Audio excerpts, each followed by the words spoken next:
क्या आपको पता है कि जॉर्जिया टेक के साइंटिस्ट्स एक ऐसे वॉच को रिलीज किए हैं, एक ऐसे घड़ी को रिलीज किए हैं जिसमें पावर जो है वो हैंड मूवमेंट से आता है। पावर पहला सनलाइट से आता है यानी सूरज से आता है और दूसरा हैंड मूवमेंट से आता है। मीन्स जब ये घड़ी पब्लिक में रिलीज होगी तब अगर हम लोग इसको पहनेंगे तो नॉर्मली घड़ी पहनने के बाद जो ऐसे ही वॉकिंग करते टाइम जो हैंड हिलता है, हैंड मूवमेंट, उसी से इसको पावर मिलेगा ज्यादातर टाइम। और जब ये रुका रहेगा तभी बैटरी से पावर लेगा और वो भी सनलाइट से रिचार्ज हो जाएगा। मतलब इस घड़ी में आपको बैटरी या ऐसी कोई चीज का कोई झमेला होगा ही नहीं और इसमें लाइफ टाइम तक पावर रहेगा और पावर ऑफ कभी होगा ही नहीं। फैक्ट नंबर 19, ये है ketchup and fries plant.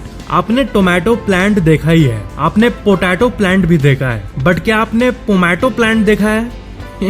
Potato plus tomato, इसका निकनेम है केचप एंड फ्राइज प्लांट। और ये जो प्लांट है ये एक ही साथ टोमेटो भी देता है और पोटैटो भी देता है। ऊपर टमाटर देगा टोमेटो और नीचे पोटैटो देगा आलू, और वो भी सेम टाइम में। फैक्ट नंबर 18, कोलंबियन फॉरेस्ट में एक फूल पाया जाता है और लाइफ साइंस में इसका आप आर्टिकल देखो, इसे लोग कहते हैं डेमन ऑर्चिड यानी डेविल हेड वाला फ्लावर। क्योंकि इस फ्लावर के इस पार्ट को आप देखो ऐसा लग रहा है किसी दानव का मुंह है, कोई डेविल का चेहरा है। इस फ्लावर में लिटरली ऐसा मतलब नेचुरली बना रहता है। आपको मैंने एक बार फूल के बारे में बताया था इस नाम का, जो कि चिड़िया की तरह दिखता है, ऐसा लगता है कि चिड़िया हो, बट नेचर में ऐसे भी फूल है जिसको देखने पे लगता है कि इसमें बीच में दानव का मुंह बना हुआ है। फैक्ट नंबर 17, ज्यादातर बैट्स यानी जो चमगादड़ होते हैं वो ऐसे दिखते हैं, बट क्या आपको पता है कि एक सफेद कलर का बैट का भी प्रजाति होता है और इन्हें कहते हैं हॉन्ड्यूरन व्हाइट बैट्स, और ये कुछ ऐसे दिखते हैं,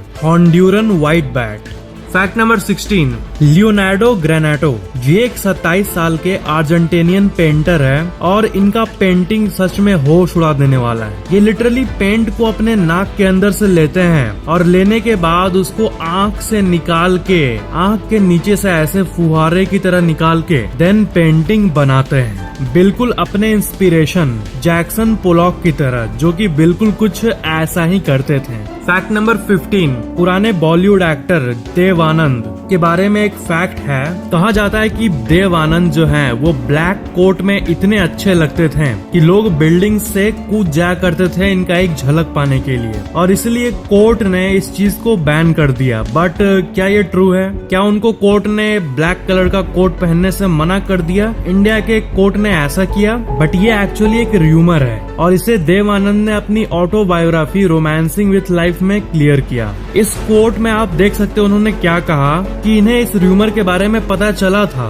बट ये ऐसी हंसी मजाक के लिए छोड़ दिए ताकि लोग भी हंसे कि अरे ऐसा भी हुआ था। बट अपने इस ऑटोबायोग्राफी रोमांसिंग विथ लाइफ में इन्होंने ये क्लियर किया कि ऐसा कुछ नहीं था मैन। फैक्ट नंबर 14, जब भी हम लोग सुपरमार्केट्स में जाते हैं तो आपको पता ही होगा कि म्यूजिक बजता है, एक एम्बिएंट म्यूजिक बजता है, एक नॉर्मल सा कूल सा म्यूजिक बजता है। तो क्या ये जस्ट एक नॉर्मल सी चीज है जो कि हाँ सुपरमार्केट में म्यूजिक बजती है, एक कॉमन सी बात है, बट क्या इसमें कुछ और भी ज्यादा है? तो हाँ, बहुत फायदे का बात है। असल में सुपरमार्केट्स में जो ऊपर म्यूजिक बजता है वो इंसान के दिमाग को काम करता है और इससे साइंटिफिकली हमारे बॉडी का जो स्पीड है चलने का वो स्लो हो जाता है, दिमाग काम हो जाता है और हमें नई चीजें खरीदने का मन करने लगता है, साइकोलॉजिकली स्पीकिंग, और इसलिए हम लोग ज्यादा पैसा खर्च करते हैं। एंड अगर कंपेयर करें नॉन म्यूजिक टाइम को म्यूजिक टाइम के साथ तो रियली में सेल्स वॉल्यूम एंड मनी पे असर पड़ता है और उनका फायदा होता है, इसीलिए म्यूजिक वो लोग ऑन रखते हैं। फैक्ट नंबर 13,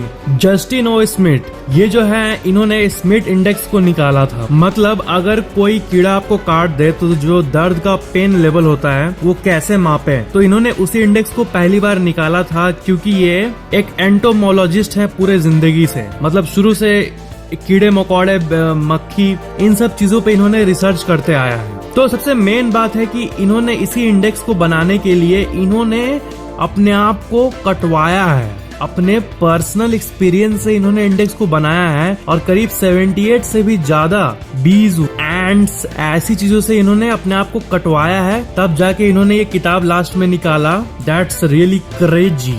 और outsideonline.com पे आप इनका ये आर्टिकल भी देख सकते हो कि कैसे एक साइंटिस्ट ने अपने पर्सनल एक्सपीरियंस को यूज करके ऐसा इंडेक्स निकाला, मतलब जानबूझ के कटवा के इंडेक्स निकाला। और ये भी फेमस है स्मिथ स्टिंग पेन इंडेक्स के नाम पे। फैक्ट नंबर 12, बुद्ध भगवान के जो ये ऊपर ये ऐसा रहता है, बहुत लोगों को लगता है कि ये उनका नॉर्मल हेयर है, उनका बाल है, बट असल में ये स्नेल्स है। पता है, ये छोटे छोटे स्नेल्स है। कहानी के मुताबिक जब ये नॉन स्टॉप मेडिटेशन कर रहे थे तब एक स्नेल ने इनके बॉडी पे चढ़ के उस जगह पे आया ताकि जो हीट है, गर्मी, उसके चलते इनके मेडिटेशन और इनका जो एक नोबल एम था उन पे बाधा ना आए। और ऐसे ही करते करते 108 स्नेल्स इनके माथे को घेर दिए।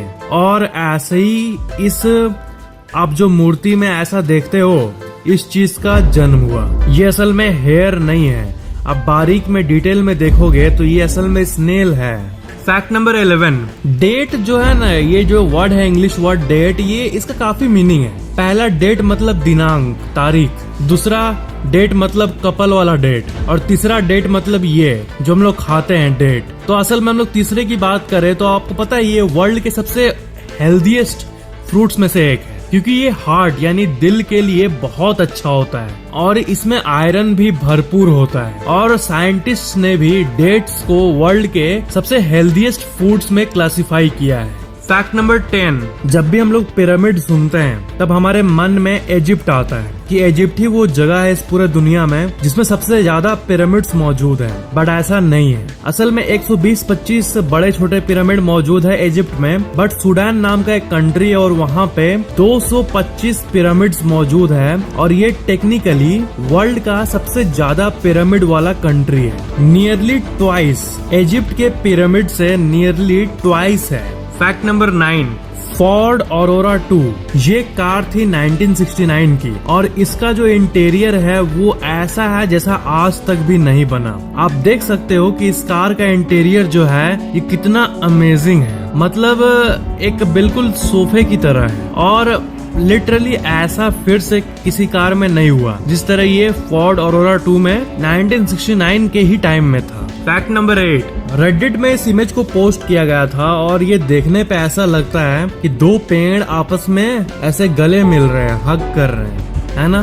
फैक्ट नंबर 7, बहुत लोग है ना जिनका आदत हो जाता है कि अपने टॉयलेट को वो अक्सर रोकते रहते हैं, बट क्या आपको पता है कि ऐसा करना बिल्कुल भी अच्छा नहीं होता। अगर कोई ऐसा एक बार भी करे तो ये उनके लिए अच्छा नहीं होता काइंड ऑफ, क्योंकि इससे किडनी स्टोन का खतरा और भी ज्यादा बढ़ जाता है इसको रोकने से। क्योंकि जो चीज आपके अंदर से बाहर आना चाहिए उसी को अगर सप्रेस करे कोई तो बॉडी में दिक्कत आने लगती है और वहाँ का मसल डैमेज और वहाँ का टिश्यू डैमेज ये तो कॉमन है ही, इसलिए हमें ऐसा नहीं करना चाहिए। फैक्ट नंबर 6, मोरक्को में वर्ल्ड का सबसे लार्जेस्ट सोलर फार्म मौजूद है और आप इसका ऊपर से ड्रोन व्यू देखो, 35,000 फुटबॉल फील्ड के बराबर के साइज पे ये फील्ड मौजूद है और करीब साल का 8 लाख टन कार्बन एमिशन को ये रोकता है और ये सहारा डेजर्ट में मौजूद है। इस जगह का नाम है नूर क्वार्ज़ाज़ाटे कॉम्प्लेक्स और मोरक्को सोलर फार्म।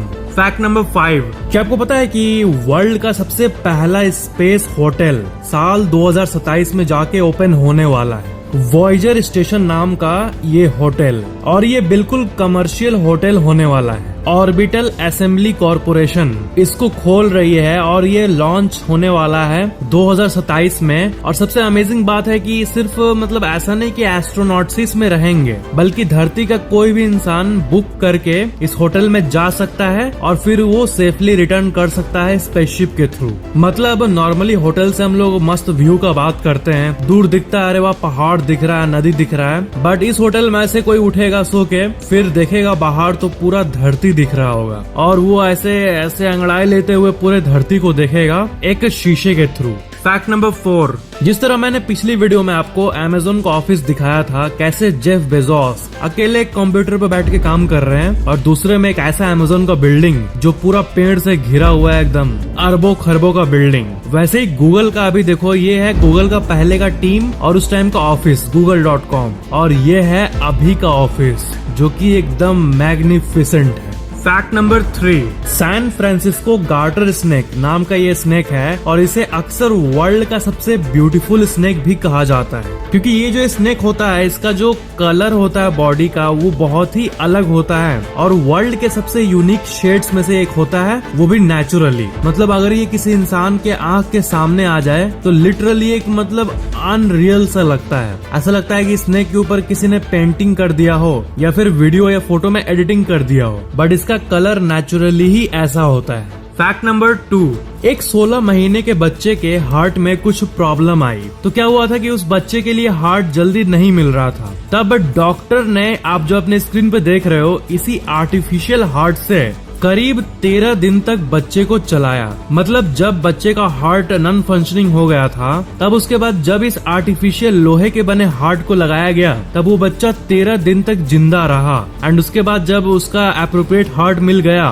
तब तो उस पे लग ही गया। बट सबसे अमेजिंग बात ये है कि 13 दिन तक ये हार्ट उसको बचा के रखा इस हार्ट से, इस आर्टिफिशियल हार्ट के चलते। मतलब इंसान कितना आगे पहुंच गया है, एक ऐसा डिवाइस जो कि पूरे बॉडी में, एक छोटे से बच्चे के बॉडी में ब्लड पंप कर सकता है, एक आर्टिफिशियल हार्ट। ये घटना इटली में हुई थी और cbsnews.com का आप ये आर्टिकल देख सकते हो। फैक्ट नंबर 1, अगर आप ब्रश नहीं करते हैं तो कितने दिन बाद तक आपका दांत टूट जाएगा? और क्या ऐसा टाइम आएगा जब दांत एक्चुअल में निकल जाएगा आपके मुंह से? नहीं, ब्रश करने पे आपके दांत पे ये पीला पीला जमा होने लगेगा, प्लाक। प्लाक कहते हैं बचे हुए खाने का अंश प्लस बैक्टीरिया प्लस आपके सलाइवा यानी लार, इन तीनों के जमे हुए मिक्सचर को। और प्लाक दूसरे बैक्टीरिया को इनवाइट करता है कि आओ इस घर को हम लोग अपना नया घर बनाते हैं। मीन्स प्लाक से आपका दांत गंदा गंदा और गंदा होते रहता है और एक दिन ब्रश नहीं करने के बाद ही प्लाक जमा होने लगता है। बट एक हफ्ते नहीं करने के बाद वो 1000 गुना स्ट्रॉन्ग हो जाएगा और करीब 30 से 40 गुना आपका दांत पूरा पीला पीला दिखेगा, टीथ डिस्कलर हो जाएगा और आपका माउथ तो इतना महकेगा मानो एक नाला महक रहा हो। 3 महीने बिना ब्रश किए आपके दांत के अंदर बड़े बड़े कैविटीज यानी गड्ढा बनना शुरू हो जाएगा और मसूड़े जो है वो ढीले होने लगेंगे। साइंटिफिकली कहें इसको अनकॉमन भाषा में तो 1 साल बाद जाके